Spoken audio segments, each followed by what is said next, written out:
그날은 흐느껴 울어야 하는 날이었습니다. 패배의 날이기도 했죠. 그날은 비평가와 무신론자들이 손가락질하며 너희 구원자는 존재하지 않는다라고 우리를 조롱해야 하는 날이었습니다. 그의 죽음이 이를 증명했기 때문입니다. 그는 이미 땅속에 묻혔고 사라졌으며 이제 곧 모두의 기억에서 잊혀질 것입니다. 그날은 어둠이 짙게 깔리는 슬픔의 날이어야 했습니다. 그날 고통과 혼란에 빠진 그의 제자들은 감당하지 못할 절망을 겪었어야 했습니다. 그날 무덤을 찾은 두 여인도 그곳에서 예수님의 시체가 아닌 다른 것을 찾을 거라곤 생각하지 못했습니다. 그날은 슬퍼하며 울어야 하는 날이었기 때문입니다. 하지만 그분께서 이 날을 변화시키셨습니다. 이날은 기쁨의 날, 승리의 날이 되었습니다. 하나님의 자녀들이 즐거워하며 그분은 살아계시다고 외칠 수 있는 날이 되었습니다.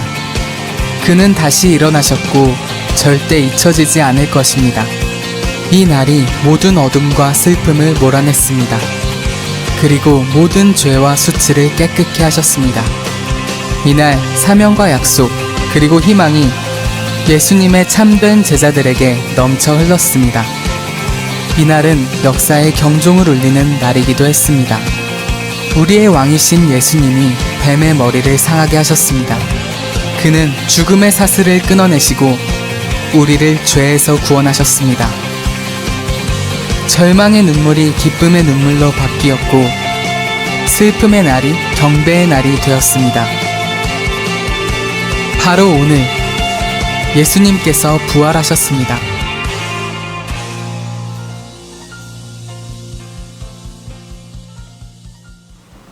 할렐루야, 예수님이 부활하셨습니다. 아멘. 여러분 아멘이시죠? 여러분 오늘 우리가 부활주일을 맞이하여 이렇게 예배를 드리고 있습니다. 여러분 서로에게 인사를 하실 때요, 이렇게 인사 한번 할까요? 예수님이 부활하셨습니다. 서로에게 인사 한번 하겠습니다. 시작. 예수님이 부활하셨습니다. 예수님이 부활하셨습니다. 네, 감사합니다. 여러분 오늘은 부활주일입니다. 여러분 부활절은 우리에게 큰 능력이 되는 날이고 또 큰 기쁨이 되는 날이죠. 여러분에게도 그러시죠? 여러분 우리가 그 믿음으로 오늘 하루를 살아가고 또 다가오는 일주일을 그 부활의 능력 가운데 살아가시는 우리 성도님들 되시기를 축복합니다. 여러분 우리가 먼저 지난 한 주간의 암송 말씀 먼저 암송하고 지나가도록 할 텐데요. 고린도후서 6장 18절 말씀 이 시간에 함께 암송하도록 하겠습니다. 시작. 너희에게 아버지가 되고 너희는 내게 자녀가 되리라. 전능하신 주의 말씀이니라 하셨느니라. 고린도후서 6장 18절 말씀. 아멘. 네, 아멘. 네. 우리 또 이번 주간의 암송 말씀 우리가 주보를 보시거나 아니면 여기 자막에 밑에 자막이 나가고 있죠.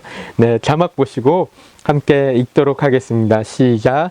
아담 안에서 모든 사람이 죽은 것 같이 그리스도 안에서 모든 사람이 삶을 얻으리라. 고린도전서 15장 22절 말씀. 아멘. 우리 영어로도 한번 읽도록 하겠습니다. 시작. For as in Adam all die, so in Christ all will be made alive. 1 Corinthians chapter 15, verse 22. 아멘. 네, 아멘. 또 한 주 동안 하나님의 말씀을 잘 마음 가운데 새기시는 우리 성도님들 되시기를 축복합니다. 여러분 교회 소식 몇 가지 함께 나누도록 하겠습니다. 여러분 지난 주간에 우리 청년부와 중고등부가 화상으로 인터넷으로 모임을 가졌습니다.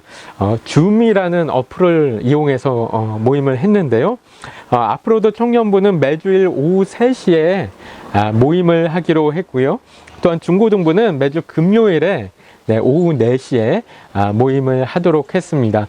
너무나 좋은 시대에 살고 있어서 우리가 이렇게 함께 모이지 못해도 이렇게 인터넷으로 또 모임을 할 수 있다는 것이 또 하나님께 감사한 일이 아닐 수 없는 것 같습니다. 여러분, 그런데 청년부와 중고등부뿐만 아니고 우리 교회 또한 전체가 다 같이 모임을 하는 시간을 잠깐 가졌는데요. 지난 8일에 수요일에 임시로 한번 모임을 가져봤습니다. 총 17가정이 참석해서 나눔의 시간을 가졌는데요. 짧지만 참 좋은 시간이었다고 느꼈고요. 또 지금 상황이 장기화될 경우에 이와 같은 이 화상 모임을 정기적으로 가지려고 계획하고 있습니다. 이 교회 전체 화상 모임이 끝나고 나서 그 이후에 또 삼여성교회가 또 저녁 야밤에 야심한 시간에 이렇게 또 모여서 한 10시쯤 모여서 이 모임을 삼여성교회 모임을 했다고 하는데요.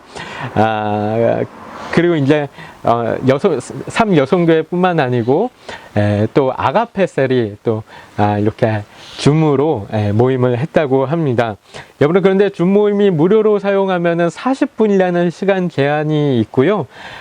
그런데 저희 교회가 이번을 계기로 좀 가입을 해서 시간 제한 없는 그런 계정으로 사용하게 되었는데요. 그래서 혹시라도 여러분 그 셀 모임이든 뭐 성교회 모임이든 어떤 모임이든 교회 모임을 좀 하고 싶은 그런 분들 계시면은 저희 교회협의회에 문의하시면은 요 교회 계정 알려드려서 모임을 충분히 할 수 있도록 안내해 드리도록 하겠습니다. 그래서 이걸 잘 많이 애용하셔서 모임을 해주시면 너무나 감사하겠습니다.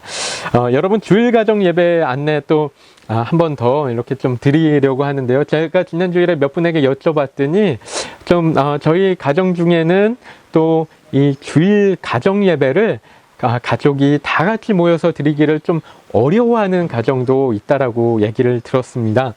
여러분, 물론 많이 이해가 됩니다. 이렇게 안 해봤던 거라서 같이 모여서 예배를 드리고 또 이야기를 나누고 한다는 것이 좀 상당히 어색하고 불편하고 그럴 수 있겠지만, 여러분, 하지만 이 시간이 여러분에게 너무나 귀한 시간이 될 것입니다. 확신합니다.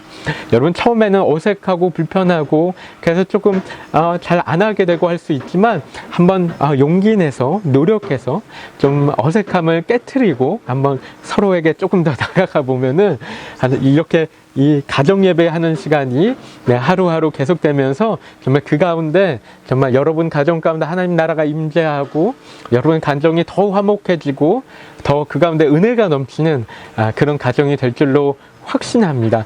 그러니까 어색하다고 서로 피하지 마시고 한번 용기 내서 다 함께 모여서 가족들 다 같이 모여서 이 예배 순서에 맞춰서 한번 예배를 처음부터 끝까지 다 드려보시면 너무나 좋겠고요. 또 예배 끝나고 나서 꼭 이 나눔 질문을 가지고 한번 나눔을 해보십시오. 한번 자기 안에 있는 생각들, 그거에 대한 어떤 경험들 한번 이렇게 나눠보시다 보면은 우리 가정들이 더 그 가운데서 하나님의 사랑과 은혜가 더 깊어질 줄로 믿습니다. 제가 간곡히 부탁드리니 꼭 한번 그렇게 진행해 주시면은 감사하겠습니다.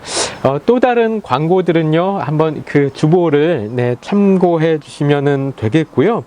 여러분, 오늘은 부활주일이기 때문에 여러분, 우리가 모여서 예배드리지는 못하지만 특별한 그런 순서를 이렇게 마련하게 되었습니다. 우리 사랑하는 이윤아 장로님 가정이 자원하셔서 특송을 해주시기로 하셨는데요. 우리가 먼저 특송을 너무나 아름다운 특송을 먼저 듣고 말씀을 계속해서 나누도록 하겠습니다. 우리 이윤아 장로님 가정 나오실 때 우리 박수로 맞아주시기를 부탁드립니다. 박수!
세상 찬양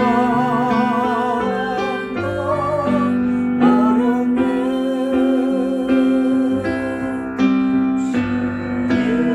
예수보다 더 귀한 곳은 없네 예수밖에는 없네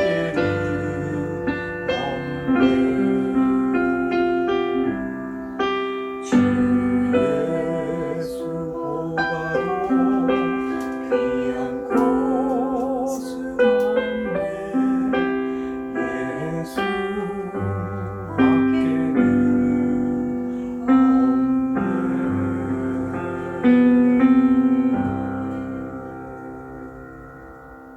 네, 너무 귀한 찬양 감사드립니다. 여러분 이렇게 가정이 함께 찬양하는 모습이 너무나 아름답지 않으십니까? 우리 새 부녀가 아름다운 모습으로 정말 이렇게 귀한 찬양을 하나님께 올려드렸습니다. 여러분 앞으로도요 가정들이 이렇게 자원해서 특송을 해주시면 참 좋겠다라는 생각이 드는데요. 그러면 우리가 이렇게 예배드리는 시간이 좀 더 풍성하게 풍성한 시간이 될 수 있을 것 같습니다. 가정이나 뭐 개인이나 자원해 주시면은 감사드리겠고요. 우리 이윤아 장로님 가정이 특송해 주셨는데 우리 정은영 집사님 얼굴이 안 보여서 좀 아쉬운 부분이 있었습니다. 여러분 그러시죠? 네, 그런 줄로 생각합니다. 여러분 하나님의 말씀 이 시간에 함께 나누도록 할 텐데요.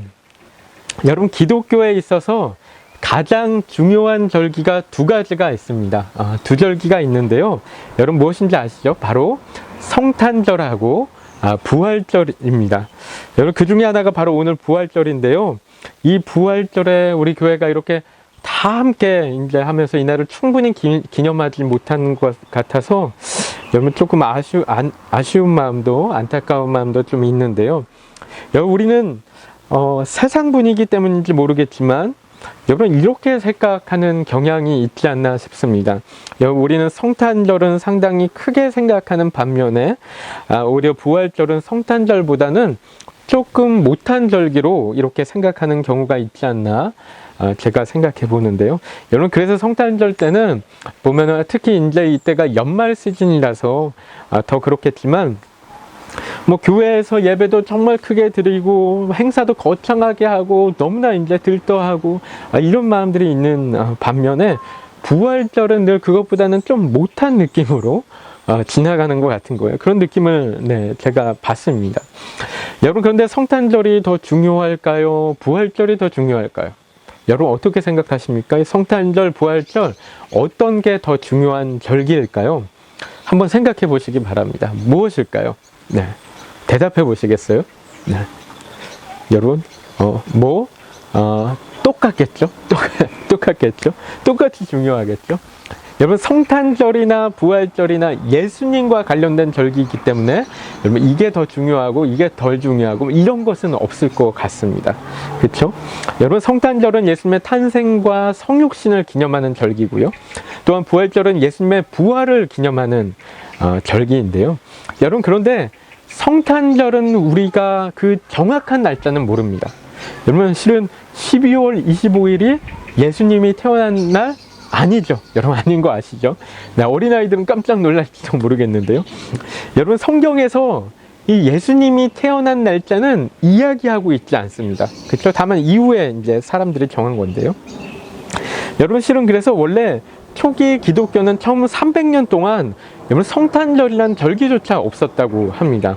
그러니까 초기 기독교인들이 오히려 이제 예수님의 십자가의 고난이나 그 죽으심이나 그 부활 승천에 대해서 정말 관심이 많았는데 그런데 오히려 이제 예수님께서 태어나신 거, 예수님의 성육신 이런 것에 대해서는 좀 그렇게 큰 의미를 두지 못하고 많은 신경을 쓰지 못했다고 합니다. 여러분 성탄절에 대한 최초 기록은요 4세기 초에 이집트에서 발견된 파피루스에서 이제 확인할 수 있다고 하는데요. 여러분 당시 교회들이 예수님의 탄생을 1월 6일에 축하했다는 기록이 그 파피루스에 남겨져 있다고 합니다. 여러분, 그리고 또 그 이후에 이제 325년 니케아 공의에서 여러분 기독론 교리가 정리가 되면서 예수님의 탄생에 대한 신학적 의미가 이제 부여가 되고, 그리고 이때 12월 25일을 바로 예수님의 탄생 기념일로, 탄생일이 아닌 탄생 기념일로 정하게 되었다는 것이죠. 여러분, 그런데 성탄절과는 다르게 부활절 날짜는 여러분 성경에서 찾을 수 있을까요? 없을까요? 네, 찾을 수 있습니다.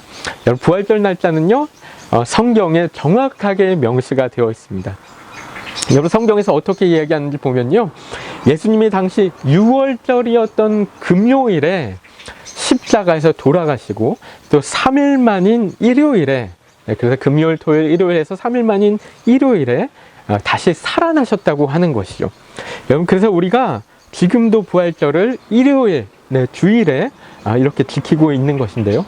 여러분, 그런데도 불구하고 기독교 초기에는 이 동방교회와 서방교회 사이에서 부활절을 지키는 날짜가 달랐다고 합니다.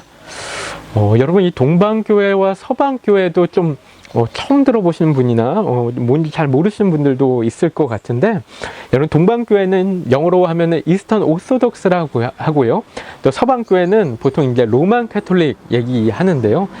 두 교회가 초기 기독교에서 가장 큰 어떤 교파였다라고 이야기할 수 있습니다. 간단하게 설명하면 이런 건데요. 어쨌든 기독교 초기에 이 두 교파 사이에서 부활절 날짜를 지키는 게 서로 달랐다는 거예요. 여러분, 동방교회는 어떻게 지켰냐면요, 이 히브리 달력을 기준으로 했습니다. 그래서 유대 달력인 거죠. 유대 달력 니산월 14일 이후에 첫 번째 안식일 다음 날인 일요일에 부활절을 지켰고요. 그리고 로마에 있는 서방교회는요, 요일을 더 중시해서요, 무조건 부활절은 춘분 후에 만월 다음에 오는 첫 일요일이어야 된다고 주장했다고 합니다.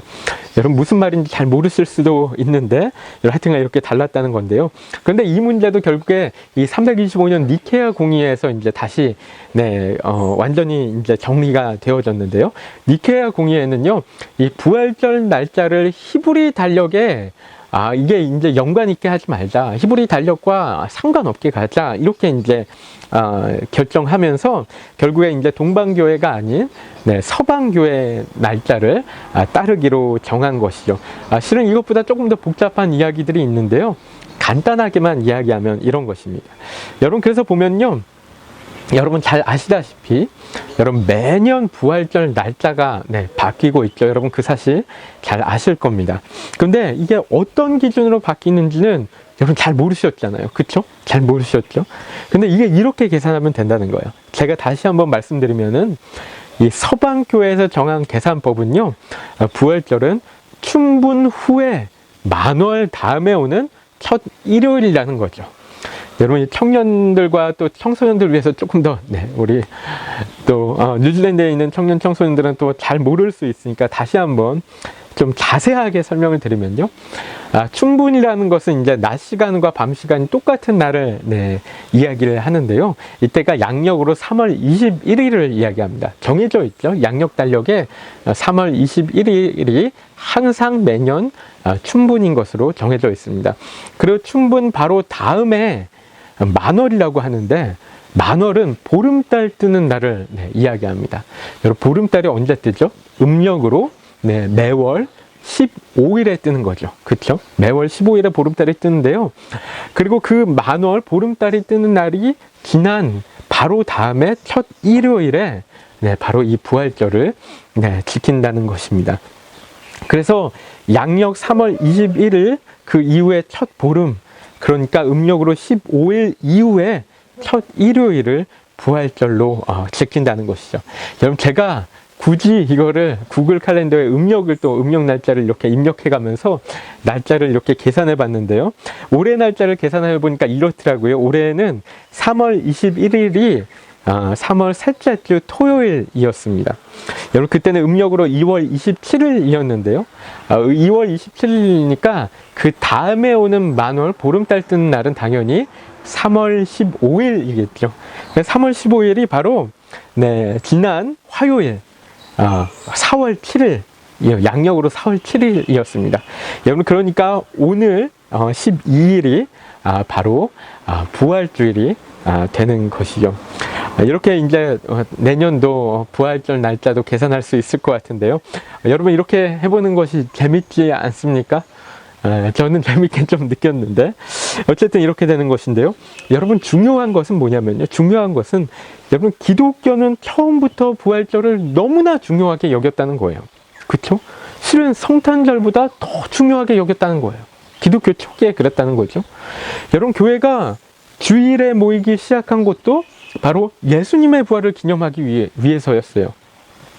그 예수님의 부활을 기념하려고 예수님이 주일에 이제 부활하셨으니까 그래서 이제 초기 초대교회들도 이 주일에 모여서 예수님을 예배하기 시작했다는 것이죠. 여러분 원래 안식일은 일요일 아닌 거 여러분 아시죠? 네, 원래 안식일은 일요일이 아닙니다.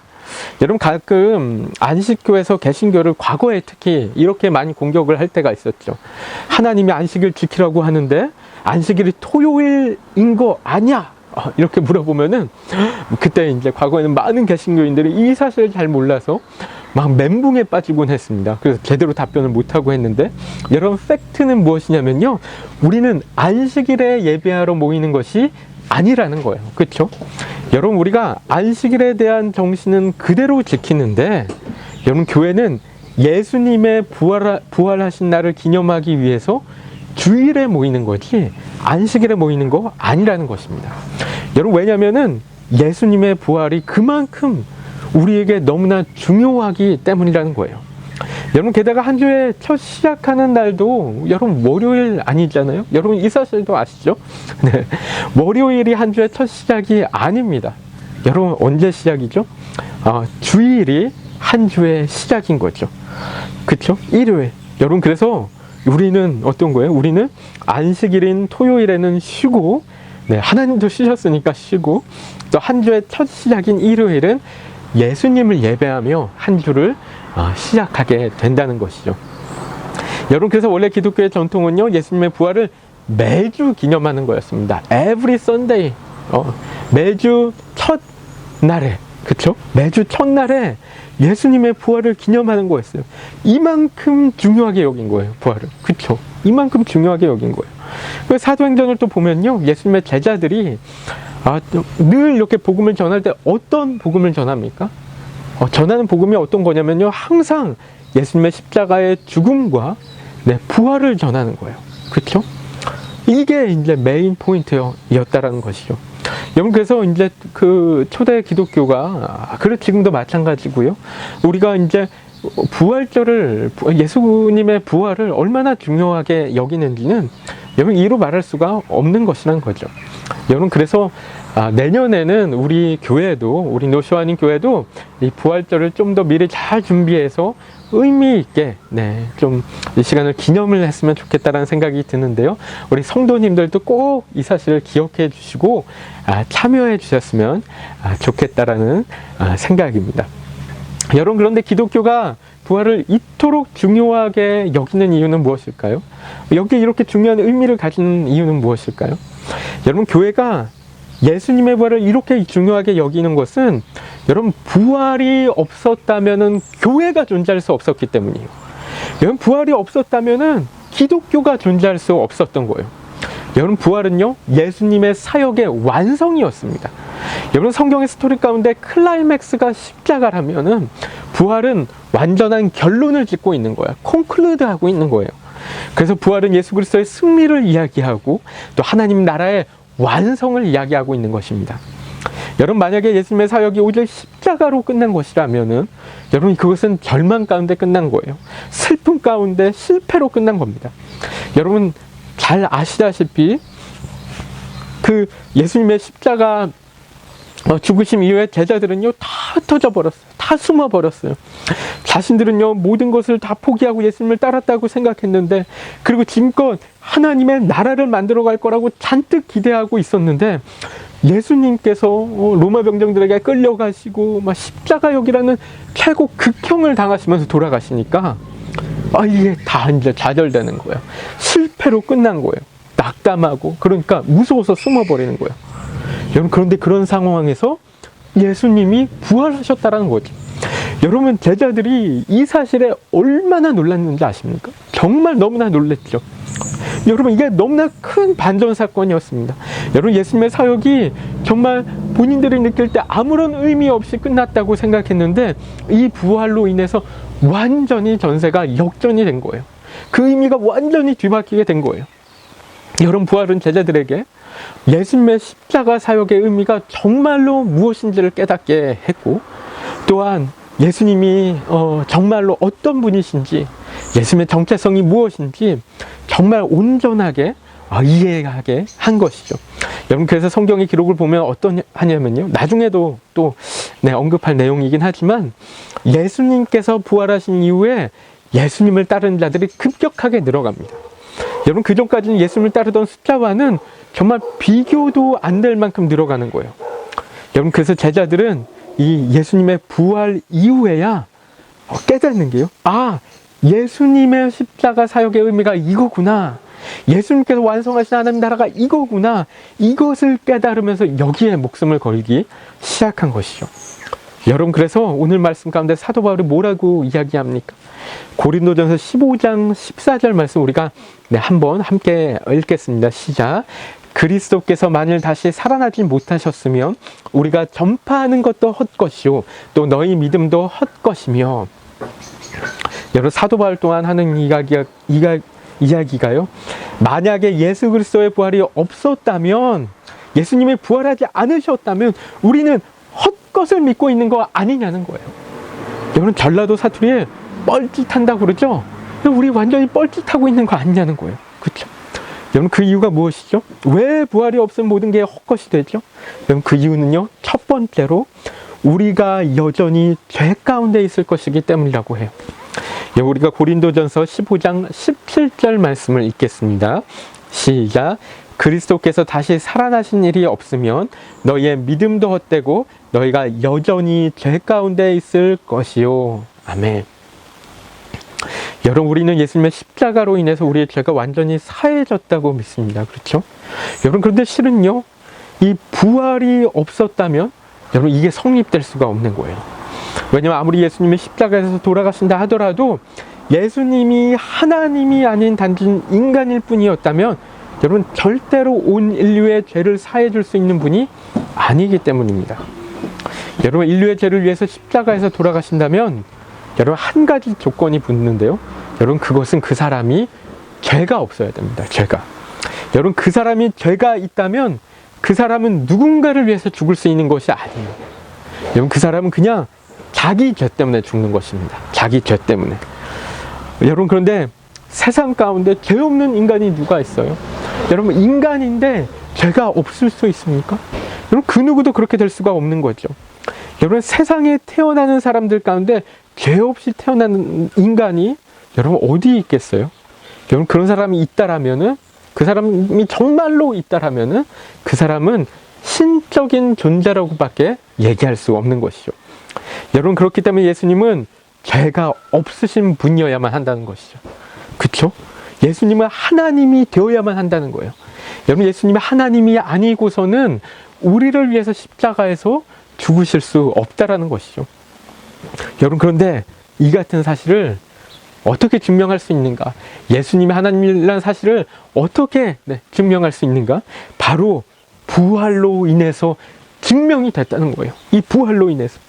로마서 1장 4절 말씀인데요, 우리가 함께 읽겠습니다. 시작.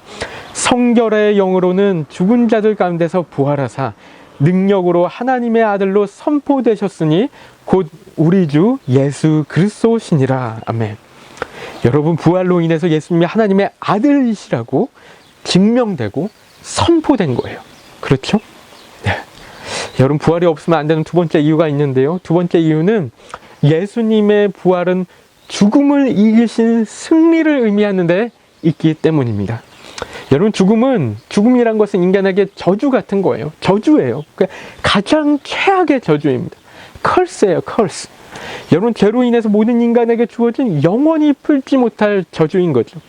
여러분, 그렇기 때문에 인류 모든 역사상 온 인류가 이 죽음의 문제를 풀기 위해서 얼마나 애써왔어요. 여러분 지금도 그렇죠. 수많은 과학자들이 이 문제를 풀고 싶어서 해결하고 싶어서 별의별 연구를 다 하잖아요. 여러분 그래서 이렇게 누구나 해결하기를 원하고 정복하기 원하는 죽음인데 여러분 지난 역사상 누구도 해결할 수 없었고 또 앞으로도 어때요? 앞으로도 그 누구도 정복할 수 없는 이 죽음을 누가 정복해요? 예수님이 정복한 거예요. 예수님이 이기신 거예요. 그렇죠? 여러분 근데 여러분 이게 예수님만 정복한 게 아닙니다. 예수님만 정복하신 게 아니고 예수님 안에 있는 모든 사람이 그 안에서 죽음을 정복하게 되는 거예요. 영원한 생명을 얻은 것이죠. 아멘. 네. 여러분 고린도전서 15장 21절과 22절 말씀인데요. 우리가 함께 읽어보도록 하겠습니다. 시작. 사망이 한 사람으로 말미암았으니 죽은 자의 부활도 한 사람으로 말미암는도다. 아담 안에서 모든 사람이 죽은 것 같이 그리스도 안에서 모든 사람이 삶을 얻으리라. 아멘. 여러분 우리 그리스도인은요 이 믿음으로 살아가는 것입니다. 여러분 우리에게는 이제 죽음이란 저주는 끝난 거예요. 죽음이 정복된 거예요. 여러분 이게 얼마나 놀라운 소식입니까? 우리가 더 이상 죽음 앞에 두려워할 필요가 없다라는 거예요. 죽음 때문에 쩔쩔맬 필요가 없다는 거예요. 그렇죠? 여러분 그래서 고린도전서 15장 55절 말씀 뭐라고 해요? 사망아 너의 승리가 어디 있느냐? 사망아 내가 쏘는 것이 어디 있느냐? 이렇게 얘기합니다. 여러분 이 말씀을요 메시지 성경은 또 이렇게 번역하는데요. 생명이 죽음을 삼키고 승리를 거두었다. 오 죽음아 누가 최종 결정권을 쥐었느냐? 오 죽음아 이제 누가 너를 두려워하겠느냐? 할렐루야 아멘. 네. 여러분 부활절은요 우리에게 승리가 주어진 날입니다. 그러니까 죽음이 왜 두렵습니까? 여러분 결코 두렵지 않은 거예요. 여러분 이후에는 우리에게 말할 수 없는 영생의 기쁨이 기다리고 있다는 것이죠. 여러분 우리가 시간의 길이로 비교해서 볼 때요 우리에게 이 땅 가운데서 시간은 길어봤자 8, 90년이죠. 그렇죠? 8, 90년 뭐 100년 이렇게 되는데요. 하지만 우리에게 주어진 영생은 말 그대로 영원합니다. 말할 수 없이 영원하죠. 여러분 그래서 우리가 앞으로 우리에게 주어질 이 영원한 생명, 이 부활의 생명에 비하면 우리가 이 땅에 사는 시간은 정말 작은 먼지 하나조차에도 미치지 못하는 시간인 것이죠. 여러분 그런데 우리가 이 땅에서의 시간에 왜 그렇게 연연해서 살겠습니까? 그렇죠? 여러분 그래서 우리의 신앙의 선조들은 이 땅이라 연연하지 않았습니다. 죽음을 불사하고 어떤 고통과 고난에도 믿음을 저버리지 않고 하나님의 백성답게 선하고 의롭고 거룩하게 여러분 이 땅 가운데 살아간 것이죠. 왜냐하면 우리에게 부활의 생명이 주어졌기 때문이라는 것이죠. 여러분 그런데 만약에 부활이 없다면은 이것은 그리스도인들에게 말이 안 되는 얘기라는 거예요. 여러분 12사도들이나 초대교회 성도들이 도대체 왜 그렇게 살았어야 됩니까? 왜 그렇게 말도 안 되는 핍박과 고난을 당하며 죽었어야 됩니까? 여러분 전혀 그럴 필요가 없다라는 것이죠. 그렇죠? 여러분 그래서 고린도전서 15장 18절 말씀 우리가 함께 읽어볼 텐데요. 시작. 만일 그리스도 안에서 우리가 바라는 것이 다만 이 세상의 삶뿐이면 모든 사람 가운데서 우리가 더욱 불쌍한 자니라. 여러분 부활이 없다라면은 이 세상에서 삶으로 우리가 끝난다라면은 여러분 우리 그리스도인들은 너무나 불쌍한 자다. 이렇게 얘기하고 있는 거죠. 여러분 사도 바울이 지금 역설을 하고 있는 것입니다. 그럴 수가 없다라는 것이죠. 여러분 그래서 부활은 너무나 확실하다는 것입니다. 부정할 수 없는 거라는 거예요. 우리에게 능력이 되는 역사적인 사실이고 팩트라는 거죠. 여러분 그런데 너무나 큰 문제는 지금 교회를 다니는 사람들 중에도 여러분 이걸 믿지 않는 사람들이 있는 거예요. 그렇죠? 어떻게 죽었던 사람이 다시 살아나? 어떻게 살아나서 막 뭐 하늘로 올라가고 말이 안 된다 이렇게 생각하는 사람들이 교회를 다니고 있는 사람들 중에도 있는 거죠. 그래서 이것을 하나의 신화 정도로 치부를 하기도 하고 아니면은 어떤 교리적인 교훈을 주기 위한 우화적인 이야기라고 생각하는 경우도 있는데요. 여러분 제가 전에도 이런 말씀을 한번 드렸지만 팩트가 아니고 역사가 아닌 것은 여러분 힘이 될 수가 없는 것입니다. 여러분 우리가 그것을 어떻게 신뢰할 수가 있겠어요? 어떻게 진리로 따르겠습니까? 여러분, 그런데 이 예수님의 부활의 역사성에 대해서 정말 잘 정리한 영상이 하나 있어서 오늘 이걸 하나 소개시켜 드리려고 하는데요. 이 영상을 한번 보시고 그리고 그 이후에 제가 오늘 설교를 마무리하도록 하겠습니다. 영상을 한번 보도록 하겠습니다. 보시죠.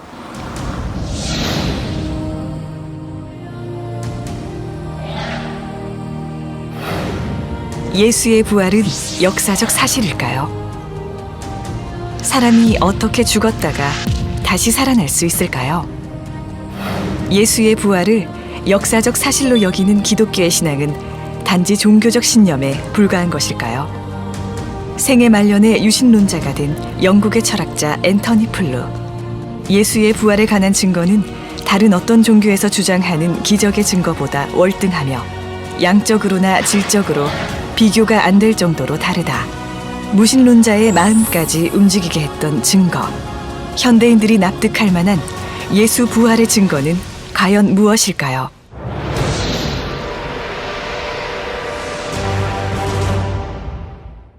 기원 후 1세기, 고대 로마의 사형 방법 중 하나인 십자가형.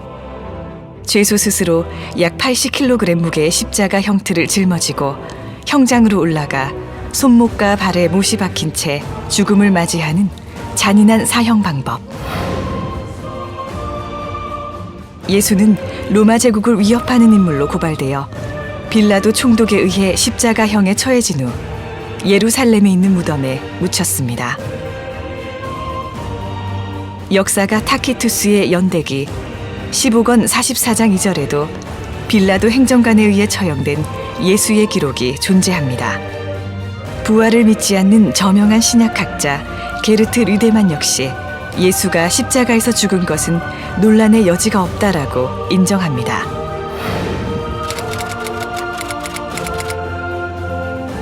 당시 처형해야 할 죄수가 도망가거나 살아난다면 이를 담당한 군인은 대신 죽어야 했기에 불가능한 일입니다.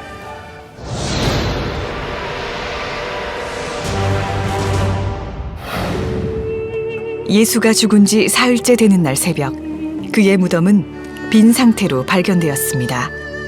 당시 무덤의 형태는 동굴 속에 관이 비치되어 있고 입구가 돌로 막혀 있었습니다. 막달라 마리아와 여인들이 무덤에 도착했을 때 입구를 막았던 돌은 옮겨져 있었고 무덤 내부는 시신을 쌌던 천만 남아있을 뿐 텅 비어있는 상태였습니다.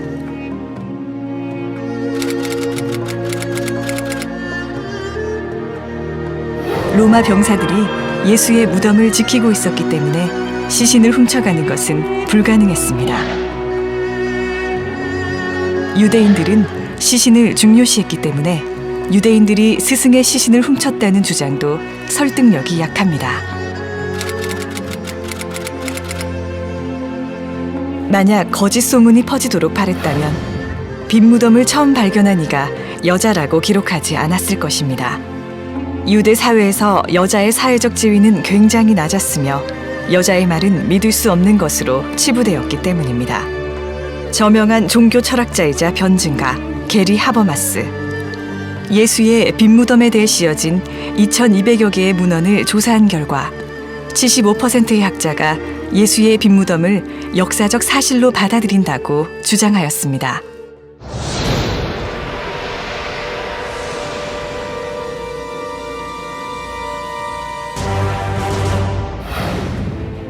예수가 십자가형으로 죽고 무덤에서 사라진 후 부활하여 승천하기까지 40일간 예수를 만났다고 주장하는 사람들이 나타났습니다.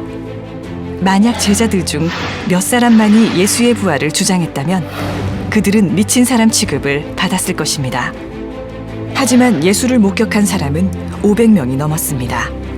그 일 이후 흩어졌거나 몸을 숨겼던 예수의 제자를 비롯하여 예수를 미워했던 사람들조차 그의 부활을 전하는 일에 목숨을 걸기도 합니다.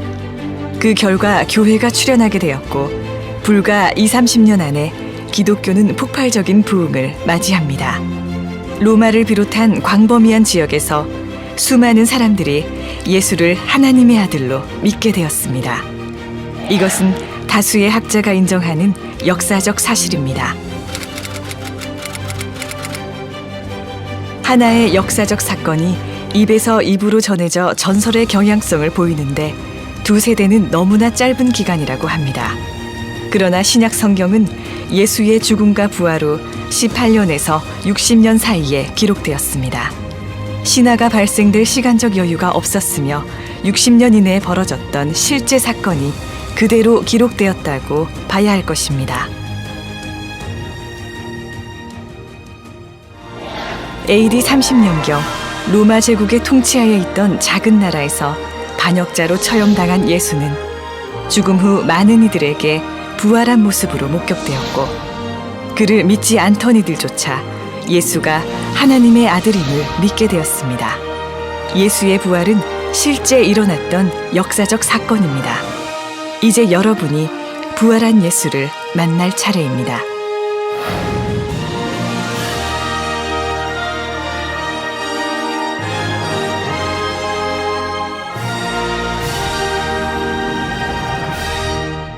여러분 이 영상 잘 보셨죠? 여러분 이 영상을 보면 여러분 정말로 힘이 나지 않습니까? 여러분 예수님께서 부활하셨다는 것이 분명한 역사적 사실이라는 것이 여러분 이게 우리에게 얼마나 큰 힘이 됩니까? 그렇죠? 여러분 게임은 끝난 거예요. 예수님의 부활은 여러분 우리의 부활이고 우리의 승리이기 때문에 여러분 이게 확실하다면 우리는 승리자로 살아갈 수 있다라는 것이죠. 여러분 이러한 사실이 우리에게 얼마나 흥분되는 사실입니까? 얼마나 좋습니까? 여러분 우리가 이 시간에 이렇게 한번 고백해 봤으면 좋겠어요. 우리는 부활했습니다. 우리는 승리자입니다. 한번 다 함께 고백하시겠습니다. 시작. 우리는 부활했습니다. 우리는 승리자입니다. 아멘. 여러분 저는 이 영상에서 마지막 이야기가 정말 마음에 와닿았는데요. 앞에서도 말씀드렸지만 예수님이 정말로 부활하신 것이 아니라면 이후에 급격하게 늘어가는 그리스도인들의 숫자를 설명할 길이 없다라는 거예요. 예수님께서 부활하신 게 아니라면 예수님을 따르는 자들 왜 이렇게 갑자기 치솟고 있냐는 거예요. 게다가 이들은 어떻게 해요? 수많은 핍박과 고난에도 불구하고 자신의 목숨까지도 아끼지 않고 예수님을 전하고 있어요. 교회를 세워가고 있어요. 예수님이 십자가에 못 박히실 때는 다 막 도망갔던 자들이에요. 막 숨어서 지내고 막 자기도 잡혀서 죽을까 봐 두려워 벌벌 떨고 있었어요. 여러분 그런데 갑자기 돌변한 겁니다. 너무나 용감해져서 담대하게 복음을 전하고 잡혀가고 고난당하고 막 그래도 다 필요 없는 거예요. 다 문제 없는 거예요. 그냥 죽음을 불사하고 예수님을 위해서만 살고 있는 거예요. 예수님을 전하고자 너무나 애를 쓰고 있는 거예요. 여러분 이게 예수님의 부활이 아니라면 여러분 어떻게 이런 일이 일어날 수 있냐라는 것이죠. 여러분 그런데 이것이 우리에게도 너무나 마찬가지죠. 여러분 우리가 이 땅에서 수많은 손해와 어려움에도 불구하고 예수님을 따르는 이유가 무엇입니까? 여러분 예수님 왜 이렇게 따르고 있어요? 여러분 손해보면서 일도 못하고 돈도 못 벌고 그러면서 왜 이렇게 예수님을 따르고 있냐는 것이죠. 바로 예수님께서 부활하셨기 때문이 아닙니까? 여러분 예수님께서 부활하셨기 때문에 그리고 우리에게도 너무나 분명한 영생이 주어졌기 때문에 생명이 주어졌기 때문에 우리 또한 담대하게 어떤 손해에도 막론하고 예수님을 따를 수 있는 것 아니냐는 거예요. 여러분 부활의 능력은요 우리가 죽은 이후에만 나타난 건 아니죠. 여러분 다 아시죠? 이 사실을 우리가 참 생명을 얻어 부활할 것이기 때문에 여러분 지금 이 시간에도 우리가 매일매일의 삶을 부활의 능력으로 살아갈 수 있는 것입니다. 여러분 세상 사람들은요 죽을 것 같은 날들을 만나면은 정말 너무나 힘들어하고 정말 절망 가운데 빠지고 죽음으로 계속 가게 됩니다. 소망을 잃어버리고 정말 완전히 낙심해서 어두움 가운데 살아가는 거예요. 여러분 그런데 우리는요 우리는 다르죠. 그리스도인들은 다릅니다. 달라야만 합니다. 여러분 왜냐하면 우리에게는 부활의 능력이 있기 때문이에요. 여러분 우리에게는 아무리 어려움, 고난이 닥치고 어려움이 닥치고 우리를 짓누르는 그런 상황이 생겨도 여러분 우리는 절대로 좌절하고 낭망하고 낙심하고 죽음 가운데로 가지 않는다라는 것이죠. 여러분 우리는 웃을 수 있고 견딜 수 있고 이겨낼 수 있고 모든 것을 우리가 믿음 가운데서 이겨나갈 수 있다는 것이요. 여러분 왜 그렇죠? 우리에게는 부활의 능력이 있기 때문에, 우리에게는 영생이 있기 때문에, 생명이 있기 때문에, 우리에게는 산 소망이 있기 때문에 그렇습니다. 여러분 베드로전서 1장 3절 말씀 제가 마지막으로 한번 읽어드리고 마칠 텐데요. 여러분 1장 3절 말씀 후반부에 이렇게 얘기하죠. 예수 그리스도를 죽은 자 가운데서 부활하게 하심으로 말미암아 우리를 거듭나게 하사 산 소망이 있게 하시며. 아멘. 여러분 우리는 산 소망이 있는 자들이라는 것이죠. 믿으십니까? 네. 아멘. 아멘이십니까? 네. 여러분 사랑하는 우리 노쇼아니 교회 성도 여러분이요, 여러분 부활이신 예수 그리스도를 붙잡고 나아가십시오. 생명이신 예수님을 붙잡고 나아가십시오. 산 소망이신 우리 예수님을 꼭 붙잡고 여러분 나아가시면서 능력의 삶, 부활의 삶을 살아내시는 그리스도의 참된 제자들이 되시기를 간절한 마음으로 축복합니다. 여러분 이 시간에 우리가 함께 기도하는 시간 가질 텐데요. 여러분 이 시간에 우리 자신을 위해서 좀 기도할 때 여러분 우리가 이렇게 함께 기도합시다. 하나님, 우리에게 주어진 이 하루하루를 부활의 능력으로 살아가게 하여 주시옵소서. 혹시 우리에게 믿음이 부족하다면 더 확고한 믿음 허락하여 주시고, 하나님을 모르는 이들과 같이 죽음 가운데 어둠 가운데 살아가는 것이 아니라 온전한 빛 가운데 생명 가운데 살아가는 우리가 될 수 있도록, 우리 자신이 될 수 있도록 하나님 인도하여 주옵소서. 역사하여 주옵소서. 우리 다 함께 합심해서 기도하도록 하겠습니다. 기도하시겠습니다. 하나님 아버지, 이 시간에 하나님 우리가 기도하며 나아갑니다. 제가 기도하며 나아갑니다. 하나님 아버지, 주님께 간절히 기도하며 나아갑니다. 하나님 부활의 예수님, 하나님 부활의 놀라운 능력을 보신 예수님, 하나님 아버지 그 예수님의 믿음으로 그 안에서 우리가 산 자임을 믿습니다. 우리가 산 소망이 있음을 믿습니다. 하나님 아버지, 제가 어떤 환경 가운데도 어떤 어려움 가운데도 정말 믿음으로 주님을 온전히 붙잡고 하나님 믿음 가운데 온전히 나아가는 하나님 제가 될 수 있도록 우리가 될 수 있도록 하나님 역사하여 주옵소서. 하나님 우리가 세상 사람들과는 달리 어떠한 상황 가운데도 어떠한 고난과 역경 가운데도 정말 하나님 예수님의 믿음으로써 모든 어려움을 하나님 앞에 충분하게 넉넉하게 이겨나가는 우리가 될 수 있도록 하나님 역사하여 주옵소서. 내 안에 부활의 생명이 있습니다. 부활의 능력이 있습니다. 하나님 앞에 우리가 살아나서 다시 일어나서 예수 그리스도의 이름을 선포할 수 있도록, 예수 그리스도의 이름을 찬양하는 우리가 될 수 있도록 주여 역사하여 주옵시고 인도하여 주옵소서. 하나님 우리에게 하나님의 은혜를 하여 주옵소서. 함께하여 주옵소서. 하나님의 놀라운 은혜 가운데 부활의 생명을, 부활의 능력을 소유한 우리 모두가 될 수 있도록 인도하여 주시옵소서. 여러분 이 시간에 우리가 한 번 더 기도할 때 우리 교회를 위해서 함께 기도했으면 좋겠는데요. 우리 함께 기도하실 때 우리 교회 성도님들을 좀 생각하면서, 우리 성도님들이 어디 계신지는 모르지만 우리 손을 내밀고 우리 성도님들 향해서 우리 기도할 때 하나님 우리 노쇼하는 교회가 정말 이 부활의 능력 가운데 풍성한 교회가 되게 하여 주시옵소서. 부활의 생명으로 정말 강건한 교회가 되어서 정말 참 생명을 전하고 정말 참 하나님의 놀라운 능력과 은혜와 사랑을 전하는 그런 하나님의 나라가 되는 우리 교회가 될 수 있도록 하는 역사하여 주옵소서. 우리 교회 성도님들 한 분 한 분이 어떤 어려움과 고난과 위기 가운데 있더라도 늘 산소망 되신 예수님을 바라보며 예수님을 소유하며 부활의 능력을 가지고 믿음 가운데 살아갈 수 있도록 인도하여 주시옵소서. 우리 함께 합심해서 기도하도록 하겠습니다. 기도하시겠습니다. 하나님 아버지, 이 시간에 하나님 아버지 성도님들, 우리 노쇼에서 기도하는 우리 노쇼하는 교회가 정말 부활의 능력을 가진 교회가 되게 하여 주옵소서. 부활의 능력을 가지고 하나님 부활의 소망을 가지고 그 부활의 능력을 이 세상 가운데 드러내는 예수님께서 살아계심을 온전히 드러내는 정말 살아있는 생명력 있는 교회가 되어서 하나님을 온전히 나타내며 하나님을 함께 영광 올려드리며 우리 교회 성도님들 하루들이 어떠한 삶의 어려움과 고난과 역경 가운데도 위기 가운데도 이 부활의 능력이 있기 때문에 절대 좌절하지 않고 하나님의 믿음으로 기쁨으로 정말 하나님의 찬양함으로 나가는 우리 교회가 될 수 있도록 우리 교회 가운데서 사역되옵시고 인도하여 주옵소서.